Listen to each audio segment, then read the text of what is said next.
Friends, एडोबिला point channel में आपका स्वागत है। आज हम करेंगे क्लास 7 की एसएसटी की वर्कशीट नंबर 26। काफ़ी लंबे इंतजार के बाद ये वर्कशीट आई है, तो चलिए हम लगते हैं। लेकिन इससे पहले मैं बता दूं कि अगर आपने अभी तक हमारे चैनल को सब्सक्राइब नहीं किया है तो सबसे पहले चैनल को सब्सक्राइब कर लें। आज की वर्कशीट रिलेटेड है सामाजिक विज्ञान हमारे अतीत भाग 2 से, मतलब इतिहास की वर्कशीट है। और इस वर्कशीट में हम लोग मुगल साम्राज्य को डिस्कस कर रहे हैं। हम लोगों ने पहले भी मुगल साम्राज्य के कुछ राजाओं के बारे में पढ़ा है, मुगल शासक के बारे में पढ़ा है। अब देखते हैं आज के वर्कशीट में हमें क्या जानना है। प्यारे बच्चों, पिछली कुछ कार्यपत्रकों में हमने प्रमुख मुगल सम्राटों और उनके कार्यकाल के दौरान के प्रमुख अभियानों और घटनाओं के बारे में जाना। आइए अब उनकी प्रशासनिक नीति के बारे में कुछ जानकारी इकट्ठा करते हैं। मतलब उनकी प्रशासनिक नीति कैसी थी, वो प्रशासन कैसे चलाते थे, किस तरह के पदाधिकारियों की नियुक्ति करते थे और कैसे इतने बड़े साम्राज्य पर नियंत्रण रखते थे। आज की वर्कशीट से हमें इसकी जानकारी मिलने वाली है। शुरुआत में मुगलों ने उन शासकों के विरुद्ध लगातार अभियान किए जिन्होंने उनकी सत्ता को स्वीकार करने से इनकार कर दिया। जब मुगल शक्तिशाली हो गए तो अन्य कई शासकों ने स्वेच्छा से उनकी सत्ता स्वीकार कर ली। मतलब शुरू जब मुगल साम्राज्य स्थापित हुआ तो वो लोग अपने अड़ोस पड़ोस अगल बगल के सारे शासकों से लड़े और उनको अपने अधिकार में लिया लड़कर, जिसने कि उनके साथ उनकी सत्ता स्वीकार करने से इनकार कर दिया था। लेकिन बाद में जब मुगल ताकतवर हो गए तो बहुत सारे कई शासकों ने अपनी इच्छा से ही उनके अधीन रहकर शासन करना स्वीकार कर लिया। जैसे जैसे साम्राज्य में विभिन्न क्षेत्र सम्मिलित होते गए, मतलब साम्राज्य बड़ा होता गया, वैसे वैसे मुगलों ने तरह तरह के सामाजिक समूहों के सदस्यों को प्रशासन में नियुक्त करना आरंभ किया। सामाजिक समूह मतलब हर जाति का, हर प्रकार के, ताकि उनको शासन करने में कोई दिक्कत ना हो। शुरू में ज़्यादातर सरदार तुरानी थे, मतलब तुर्क के रहने वाले थे। लेकिन अब इस छोटे समूह के साथ साथ उन्होंने शासक वर्ग में ईरान के लोगों को, भारतीय मुसलमानों को, अफगानों को, राजपूतों, मराठों और अन्य समूहों को सम्मिलित किया। सबको अपने शासन में भागीदार बनाया और सबको उन्होंने पद दिया। मुगलों की सेवा में आने वाले नौकरशाह मनसबदार कहलाए। नौकरशाह का मतलब ब्यूरोक्रेट्स, बड़े बड़े पदाधिकारी। जैसे हमारे यहाँ आईएएस आईपीएस होते हैं ना, ये नौकरशाह कहलाते हैं। तो उसी तरह से बड़े बड़े पदाधिकारियों को उन्होंने शामिल किया और उन पदाधिकारियों को उन लोगों ने मनसबदार कहा। उनके रखने का तरीका क्या होता था, मनसबदार कैसे रहते थे, ये आप जानते हैं। मनसबदार शब्द का प्रयोग ऐसे व्यक्तियों के लिए होता था जिन्हें कोई मनसब यानी सरकारी हैसियत अथवा पद मिलता था। मतलब जो सरकारी पद प्राप्त करते थे उनको मनसबदार कहा जाता था। यह मुगलों द्वारा चलाई गई श्रेणी व्यवस्था थी, मतलब कि पद सोपान व्यवस्था था। एक पदाधिकारी, उसके ऊपर दूसरा पदाधिकारी, उसके ऊपर तीसरा पदाधिकारी, इस तरह से, जिसके जरिए पद, वेतन और सैन्य उत्तरदायित्व मतलब जो मनसबदार होता था उसको अपने पास कुछ सैनिक भी रखने होते थे, जो कि उसको अपने खर्चे से रखने पड़ते थे। और जब कभी मुगलों को उन सैनिकों की आवश्यकता होती थी तो वो मनसबदार से उन सैनिकों को लेकर लड़ाई में लगाते थे।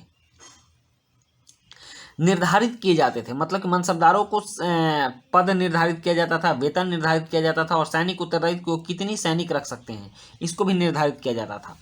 पद और वेतन का निर्धारण जात की संख्या पर निर्भर था। जात की संख्या जितनी अधिक होती थी, दरबार में अभिजात की प्रतिष्ठा उतनी ही बढ़ जाती थी, उनका वेतन भी उतना ही अधिक होता था।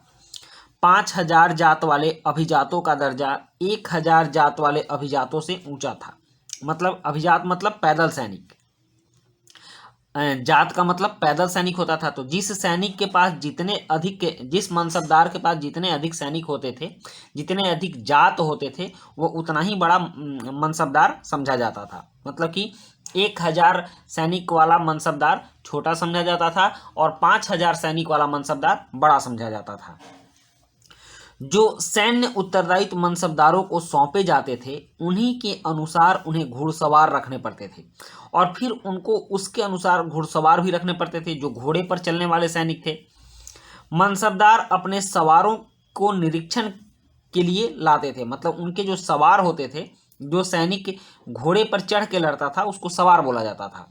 तो उन सवारों को अपने निरीक्षण के लिए मुगलों के पास लाते थे, केंद्रीय सैनिक के पास लाते थे।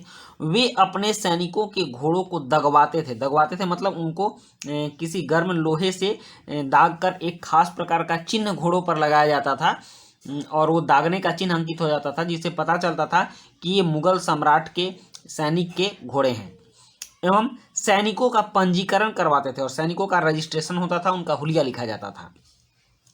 इन कार्यवाहियों के बाद ही उन्हें सैनिकों को वेतन देने के लिए धन मिलता था। और जब इतना सब हो जाता था तब मनसबदार को धन मिलता था कि वो सैनिकों को वेतन दे।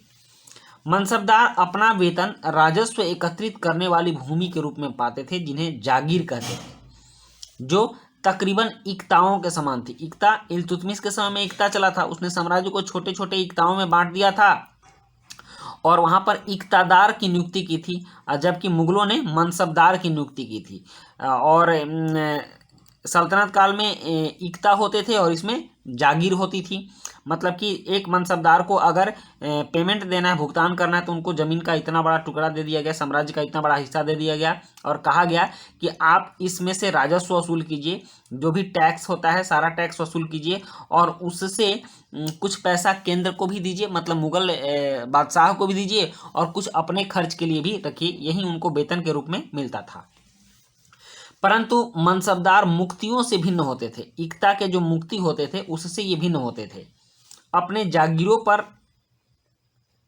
नहीं रहते थे और न ही उन पर प्रशासन करते थे। मतलब मनसबदार यहाँ से अपना खर्च तो चलाते थे लेकिन यहाँ रहते नहीं थे। उनको रहना था मुगलों के दरबार में और मुगलों के साथ सेवा करना था। जहाँ मुगल भेजते थे वहाँ उनको रहना था।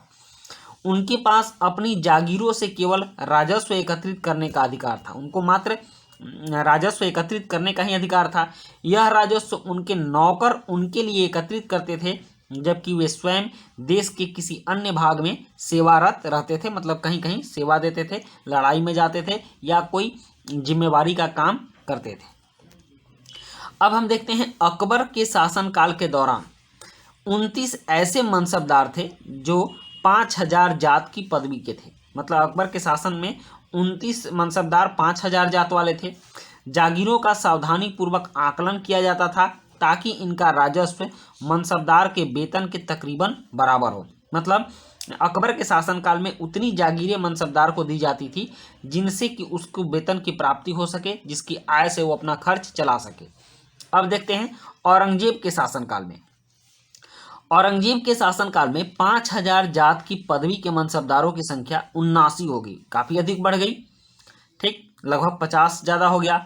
राजस्व मनसबदार के वेतन से बहुत कम था। तो अब इसके शासन में क्या हो गया, औरंगजेब के शासन में, कि जो जागीर दी जाती थी वह छोटी छोटी हो गई और उन छोटी जागीरों से जो राजस्व आता था वह मनसबदारों के वेतन से बहुत कम होता था। उससे मनसबदारों का खर्च नहीं चल पाता था।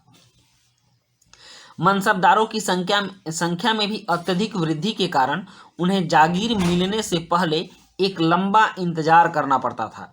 इन सभी कारणों से जागीरों की संख्या में कमी हो गई। फलस्वरूप कई जागीरदार जागीर पर रहने पर यह कोशिश करते थे कि वे जितना राजस्व वसूल कर सकें कर लें। मतलब कि जब उनको जागीर मिलती थी तब वो अब फायदे की बातें सोचते थे कि ज़्यादा से ज़्यादा राजस्व वसूल कर लें। अपने शासनकाल के अंतिम वर्षों में औरंगजेब इन परिवर्तनों पर नियंत्रण नहीं रख पाया। इस कारण किसानों को अत्यधिक मुसीबतों का सामना करना पड़ा। मतलब औरंगजेब के समय में ज़्यादा टैक्स वसूलने से किसान मुसीबत में हो गए और मनसबदार भी संतुष्ट नहीं थे क्योंकि उनको पर्याप्त वेतन नहीं मिल पाता था। तो आज के वर्कशीट में हमने जाना मुगलों की प्रशासनिक व्यवस्था। अब इससे संबंधित कुछ प्रश्न हैं, जैसे मनसबदार और जागीर में क्या संबंध था, मुगलों के लिए केवल तुरानी या ईरानी ही नहीं बल्कि विभिन्न पृष्ठभूमि के मनसबदारों की नियुक्ति क्यों महत्वपूर्ण थी, यदि जात एक मनसबदार के पद और वेतन का द्योतक था तो सवार क्या दिखाता था। तो चलिए इन प्रश्नों के उत्तर करते हैं। यहाँ पहला प्रश्न है, मनसबदार और जागीर में क्या संबंध था। तो इसका उत्तर है मनसबदार अपना वेतन जागीर से प्राप्त हुए राजस्व से लेते थे। उनकी आय का स्रोत जागीर ही था। प्रश्न 2 है, मुगलों के लिए केवल तुरानी या ईरानी ही नहीं बल्कि विभिन्न पृष्ठभूमि के मनसबदारों, यहाँ मनसबदार होगा, की नियुक्ति क्यों महत्वपूर्ण थी? तो इसका उत्तर है मुगलों का साम्राज्य बड़ा होने पर मुगलों को एक विस्तृत साम्राज्य पर शासन चलाने के लिए समाज के सभी वर्गों में सामंजस्य बैठाने के लिए विभिन्न पृष्ठभूमि के मनसबदारों की नियुक्ति महत्वपूर्ण थी।